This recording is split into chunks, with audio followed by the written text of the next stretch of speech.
everyone, welcome back. Chainsaw Man has been insane, but this chapter really surprised me, so let's break it all down in this video. But I want to say thank you to everyone for your patience with my now return. I really needed December and January off to focus on myself and rest up a little bit, and now I'm back and I'm ready to go. Also, if you are a fan of this channel, please do consider joining my Discord, as we now have 10 new slots open right now. Don't worry if it says C Tactics, that's just my main channel, that's what it's called. We do all sorts of stuff there on the Discord, like have regular calls pretty much every night, and we meme out. It sort of gets wild in there, but with that out of the way, let's get into Chainsaw Man chapter 155. So this chapter is just really damn good. It picks up from 154, which I will have 2 videos out soon on the chapters I missed, so subscribe for that if you haven't. But it seems that one of the civvies has finally come to their senses. They basically stop everyone and point out that this is a kid they're cornering right now. Some people, though, rationalize this by saying, well, someone was killed under Nayuta's control, but they should probably still calm down because it's not even been a day and everyone has suddenly just went absolutely batshit insane.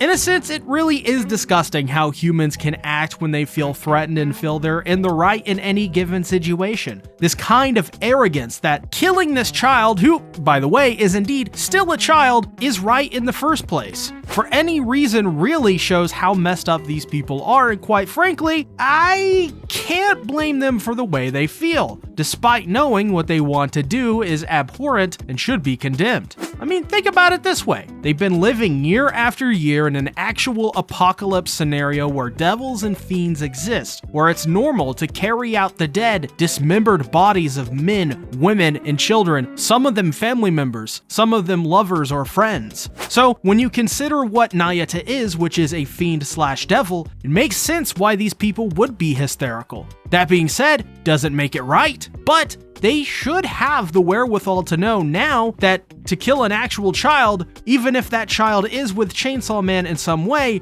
is wrong. However, while they bicker back and forth over whether to murder a child, Barem reveals under his breath that the gun isn't loaded, which we thought in the last chapter that he was maybe going to shoot Nayuta. I guess you could say that he was maybe actually going to go through with it after all. However, it's still empty, and so like the bastard he is, he points the gun to his head and salvages the situation, acting as if Nayuta is controlling his actions. This is absolutely dastardly and bastardly, and shows the lengths that Barem will go to make sure that their plan succeeds. He knows what killing Nayuta would mean and what it would do to Denji. It basically would ensure that Chainsaw Man would be here to stay. Plus, it's just awful that he would try to even do this. But considering that he's a devil and a weapon, yeah, it probably does make sense why he would. He truly is a scummy character. And if Nayuta is actually dead after this chapter, prayer circle everyone, which we will get into, he deserves the most brutal and gruesome death in the entirety of Chainsaw Man, without a shadow of a doubt. So, the mob seeing this attacks Nayuta as she is frozen in place, stuck gazing up at her eventual and maybe guaranteed demise. We then see 2 distinct shots on the next page, one of a burning Tatsuki apartment, the next of Tatsuki apartment intact. This signals a flashback, the dreaded character death flashback that seems to be in everything. The same dreaded character death flashback that will eventually rip us into tiny little pieces. The dreaded character death flashback of Nayuta. Can't keep getting away. Going back some time, we are witness to when Nayuta moves in with Denji at his Tatsuki apartment. She looks rather innocent, very childlike, with shorter hair that doesn't resemble her current hairstyle, which looks a lot like Makima's. Denji tells her that this is her home too, and while she stares blankly, she asks herself why she pities this human. This begins one of the best parts of the chapter, maybe in the entirety of part 2 I've ever seen. We see a sight that we've seen multiple and plenty of times now. Nayuta sleeping with Denji and the copious amounts of dogs, and even Meowie curled up into a ball of fur. She lies splayed out over Denji's body with her head to his chest and asks herself why she feels this desire to want Denji's heart. This is the inner Makima coming out, but maybe it's also just a natural desire that the Control Devil has too, to want Chainsaw Man's heart, just like any other devil in the series has so far. But this naturally leads to the question who she is. After all, it's weird suddenly desiring another man's literal heart. So while Denji is sleeping, she uses her control powers to sift through Denji's mind to find out that she was at one point the woman called Makima. As a side note, this must be why Nayuta decided to go with the classic Makima hairstyle. It's because she saw Denji's memories and saw who she once was and maybe felt a certain connection to her and decided to basically use her old haircut from another life. The reason why I say this is because immediately afterward, Nayuta has a very interesting moment where she essentially does something Makima would usually do. She says, destroying his contract with Pochita, his dream of living a normal life, will awaken Chainsaw Man, the same Chainsaw Man the old me once sought. If I grant her wish, I might find out who I am. This was a powerful moment for Nayuta's character, as we now know why she never controlled Denji, manipulated him, or treated him as one of her dogs. That's because her goal, at least at first, was to fill up Denji, who was empty at the time, with happiness, and then proceed to just destroy it all.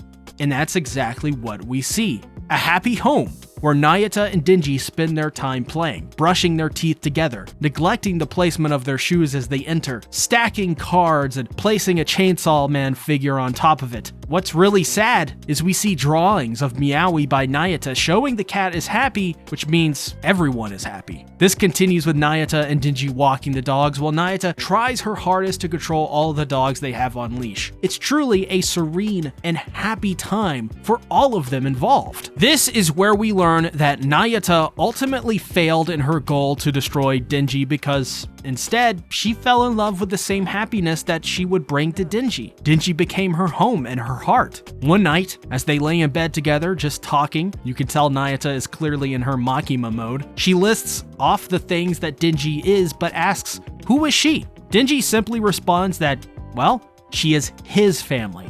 And right there, in that moment, you realize Denji has had everything he's ever wanted. And while Nayuta tells him he's being cheesy, she as well got what she wanted in the end. It didn't take a plot to kill the gun devil. It wasn't filling him up with joy to take it away and destroy him. She just wanted Denji's heart, and she got it. Maybe not literally, maybe not by force, but she got it by earning it, which is something Makima could never do in a million years. She never tried to understand Denji, but Nayuta did. She thought she was playing Denji, but ultimately, I guess you could say, she played herself. This then brings us to the climax of the chapter. Denji's kid self appears in a blackened void to tell him he's never had a family, and for that reason, he was always drawn to that word, family. But he threw all of that away when he chose Chainsaw Man. Then, in an insane moment, Denji says that there was no way he could ever have a family because, after all,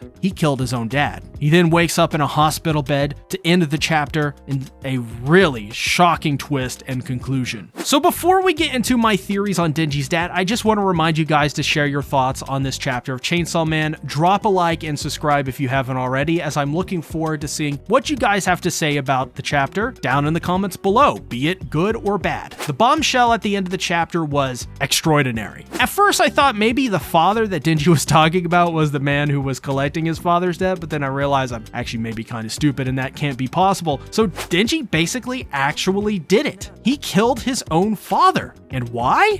Why'd he do it? Well, drawing upon past knowledge, we could come up with a theory based on them to suggest that maybe Denji simply broke from the pressure he was put under by his father. Think about it, makes sense. For starters, Denji was forced to take on this debt, and at first, that seems quite unfair, and it actually is, until you think that quite possibly, maybe the debt collector saw he killed his own father, and seeing as he killed their meal ticket, they put the debt on him. As well, consider this. The pressure that Denji was put under could have been directly from his father, though maybe some abuse or something of that nature too. It would make sense, seeing as Denji's dad was in bed with the wrong people collecting debts he really shouldn't have. I can't really foresee his father being all that great of a man ultimately, really. However, However, that is just a theory. But my absolute favorite part was all of the stuff with Nayuta. If I gotta be real, y'all. I felt it was done so well because you had years of development for Makima, and using the character from part 1 of Chainsaw Man, Fujimoto was able to develop Nayuta further and give a payoff to Makima's, quite honestly, horrible nature. But just like always, something bad will happen to Denji and it will be unfair to him, yet he will be the one left to pick up the pieces at the end of the day, hollow, alone, maybe a little dumb, like always. Except this time, if Nayuta does leave Denji, it won't be because someone wanted to use him. It will be because Nayuta chose to love him as a family, genuinely. And really, isn't that much worse? To finally have all you've been dreaming of, but to then have it just all taken away from, well, the people under control of a person long dead? Sounds like a kick in the head to me. So that's chapter 155 of Chainsaw Man, but be on the lookout for my videos on 151 to 152 and 153 to 154. You don't want to miss it. And be sure to drop by and join my Discord server. We would love to have you. Thank you for watching. Bye-bye.